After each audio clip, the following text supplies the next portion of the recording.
If the universe is expanding, then how come galaxies are colliding? We're even told that Andromeda, the nearest big galaxy to us, is going to run into the Milky Way in 5 billion years. Shouldn't that be impossible if the space between galaxies is getting bigger? Because that's what the expansion of the universe is. It's the expansion of space itself. It's like the entire coordinate system of the universe was drawn on a rubber band that is being stretched out. Imagine a couple of ants sitting on this rubber band. As I stretch it, the ants are going to get pulled apart from each other. And that's what's happening to galaxies. They're getting pulled apart by the expansion of the universe. And if dark energy, the thing that's driving this expansion, was all there was in the universe, then sure, galaxies would never collide. But the ants can also walk around on this rubber band. Galaxies can move around space. They're drawn by the gravity of other galaxies. So now let's imagine we put the ants here and they start walking towards each other. Even as I stretch this rubber band, if they're moving quickly enough, they can still meet.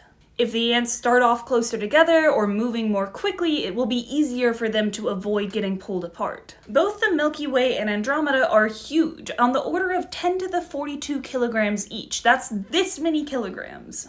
And in astronomical terms, they're relatively close by. Andromeda is only 2 million light years away. So they're close together and gravity's pulling them in, so they can pretty easily beat the expansion of the universe. In much the same way that the Earth isn't being pulled away from the sun. Those two objects are even closer together, and the sun also has pretty powerful gravity, so we're not being pulled away from it. It's only when you start to talk about really big distances when all the little proper motions of the ants walking on this rubber band isn't going to do that much compared to how stretched out they can get. Gravity wins on small scales, but expansion wins on big ones.